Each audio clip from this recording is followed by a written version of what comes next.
Means આજની બધાને ભાવતી એવી રેસીપી એટલે કે ડોમિનોઝ સ્ટાઇલ ગાર્લિક બ્રેડ, એ બી ઘરે બનાવશું આપણે. એકદમ ઇઝી રેસીપી છે. તમે બી ઘરે આ મેથડથી બનાવજો, એકદમ ડોમિનોઝ સ્ટાઇલ બનશે ગાર્લિક બ્રેડ. તો ચલો આપણે રેસીપીની શરૂઆત કરીએ. એના માટે આપણે હાફ કપ જેટલું પાણી લીધેલું છે. એમાં half teaspoon sugar, half teaspoon dry East લીધેલી છે. હવે એને મિક્સ કરી આપણે 25 મિનિટ એને ફોર્મેટ થવા મૂકી દઈશું. ફોર્મેટ થઈ ગયા બાદ એને સરસ મિક્સ કરી લઈએ. હવે એમાં આપણે 1 કપ મેદો લીધેલો છે, એને સ્ટ્રેન કરી અને એમાં એડ કરી લઈએ.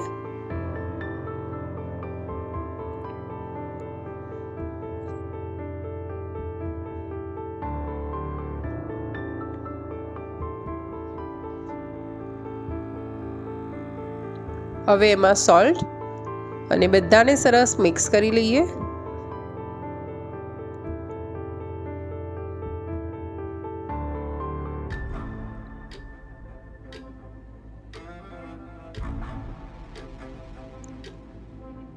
હવે એમાં થોડું સોફ્ટ બટર લીધેલું છે મેં, એને બી સરસ મિક્સ કરી એક એકદમ ઢીલો ડો પ્રિપેર કરી લઈએ.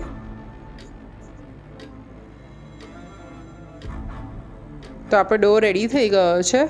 હવે એને 35 મિનિટ ફોર્મેટ થવા રેસ્ટ આપી દઈશું.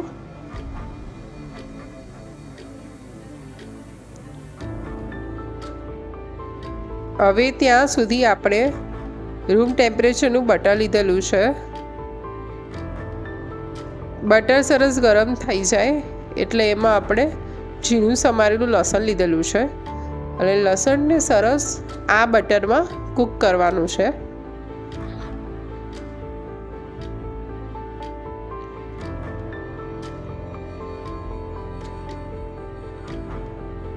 હવે એમાં ઓરેગાનો લીધેલો છે. તો આપણું ગાર્લિક બટર રેડી થઈ ગયું છે.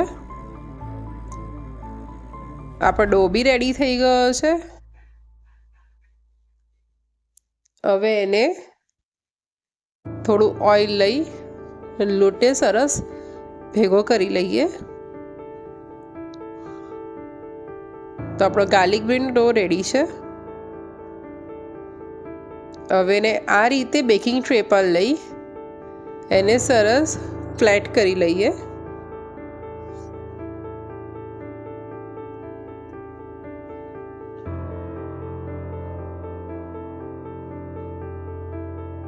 આ રીતે ફ્લેટ કરી લીધા બાદ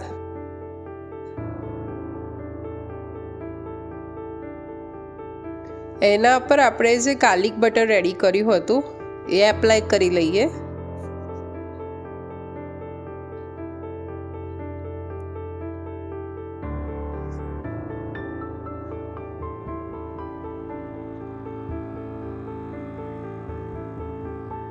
હવે એના પર મોઝેરેલા ચીઝ પાથરી લઈએ.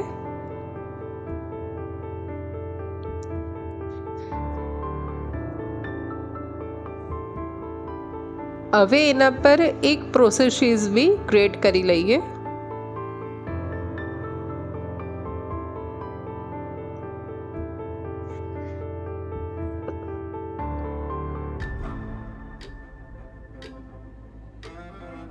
હવે એને ગ્રીન ચીલી પાથરી લઈએ. હવે એને આ સાઈડથી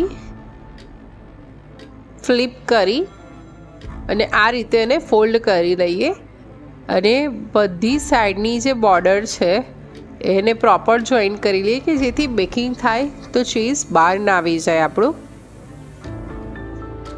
હવે એને આ રીતે કટ કરી લઈએ કે જેથી અંદરથી બેક થઈ જાય સરખી.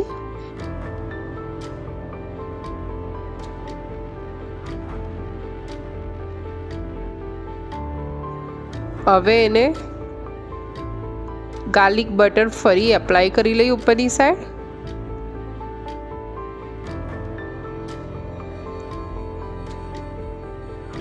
હવે એને માઇક્રોવેવમાં 12 મિનિટ માટે બેક કરી લઈએ.